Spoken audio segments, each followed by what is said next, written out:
പ്രിയമുള്ളവരെ നമസ്കാരം. ഇന്നിപ്പോൾ എൻ്റെ വീട്ടിലേക്ക് ഒരു ഓട്ടോറിക്ഷ വരുന്നത് നിങ്ങൾ കണ്ടിരിക്കുമല്ലോ. ഓട്ടോറിക്ഷ ഓടിക്കുന്നത് ചിഞ്ചിലുമാണ്. പഴയ കാലഘട്ടത്തിൽ ഞാനിവനെ കണ്ടാൽ തൊഴുമായിരുന്നു. കാരണം കൃഷ്ണനെ കണ്ടാൽ തൊഴണമെന്നാണ് എൻ്റെ കൂട്ടുകാരനായിട്ടുള്ള വിനോദ് എന്നെ പഠിപ്പിച്ചിട്ടുള്ളത്. പക്ഷേ അന്നൊക്കെ ഇവൻ എന്തിനാണ് എന്നെ തൊഴുന്നത് എന്ന് എനിക്ക് ഇപ്പോഴും മനസ്സിലായിട്ടില്ല. ഇപ്പോൾ ഞങ്ങൾ പോയിക്കൊണ്ടിരിക്കുന്നത് ഒരു പ്രത്യേക സ്ഥലത്തേക്കാണ്. കുറേ നാളായി ഞങ്ങളുടെ പഴയ കാറ് പോയതിന് ശേഷം ഓട്ടോറിക്ഷയിലാണ് യാത്ര. ഈ പോയിക്കൊണ്ടിരിക്കുന്ന വഴി ഏതാണ് എന്ന് നിങ്ങൾക്ക് മനസ്സിലായോ? ഇത് കൊടുങ്ങല്ലൂർ എന്ന ചേര സാമ്രാജ്യത്തിൻ്റെ തലസ്ഥാനമായിട്ടുള്ള നഗരിയുടെ ഇപ്പോഴത്തെ കാഴ്ചകളാണ്. പലപ്പോഴും യാത്ര ദുഷ്കരമാണ്. മറ്റൊന്നും കൊണ്ടല്ല, അവിടെ നിന്നും പൊടിയും എല്ലാം കൂടി മനുഷ്യനെ ഭ്രാന്ത് പിടിക്കുന്ന ഒരു കാലാവസ്ഥയാണ് കൊടുങ്ങല്ലൂരിലുള്ളത്.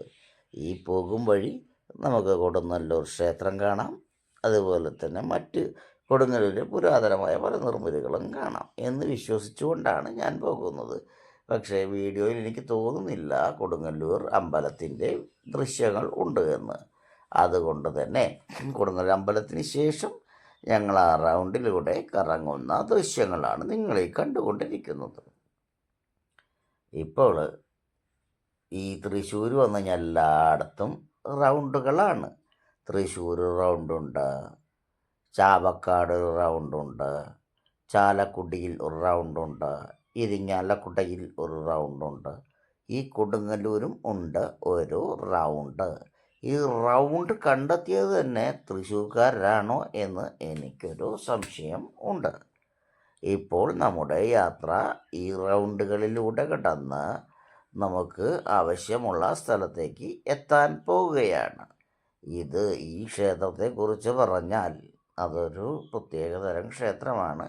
ഇപ്പോഴും മറ്റു ജാതിക്കാരെ കടത്താത്ത ബ്രാഹ്മണരുടെ അല്ലെങ്കിൽ സ്വന്തമായിട്ടുള്ള ഒരു ക്ഷേത്രമാണ് അത് ബ്രാഹ്മണരുടേതായതുകൊണ്ടും ദേവസ്വത്തിൻ്റെ അല്ലാത്തതുകൊണ്ടും ആരും തന്നെ ആ ക്ഷേത്രത്തിലേക്ക് പോകാറുമില്ല.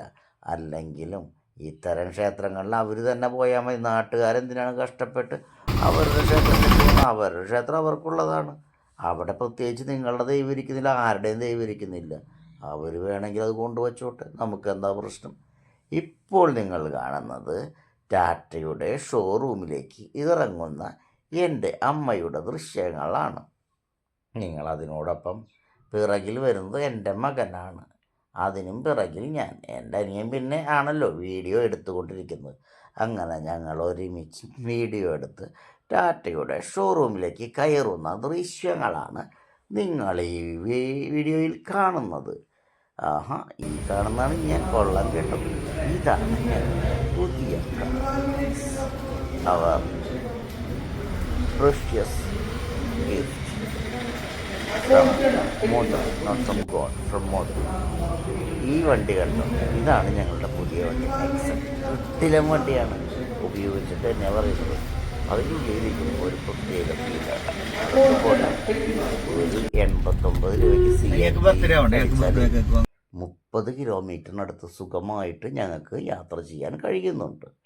ഇത്രയും മനോഹരമായി ഈ വണ്ടി 1 മാസത്തോളം കാത്തിരുന്ന് ഞങ്ങളുടെ ഓർഡർ കിട്ടിയതിന് ശേഷം ടാറ്റ കമ്പനി അടിച്ച് പുറത്തിറക്കിയതാണ് എന്നാണ് ഞങ്ങളുടെ ഷോറൂംകാർ ഞങ്ങളോട് പറഞ്ഞിട്ടുള്ളത്.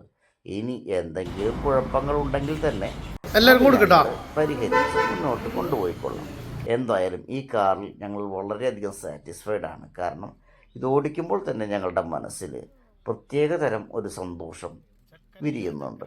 അതുകൂടാതെ വീട്ടിലെല്ലാവരും വളരെ കംഫർട്ടബിളാണ്, വളരെ സൗകര്യപ്രദമാണ്, സുഖകരമാണ്. അതുകൊണ്ട് നിങ്ങളെല്ലാവരും നെക്സൺ വാങ്ങണം എന്ന് പറഞ്ഞുകൊണ്ട്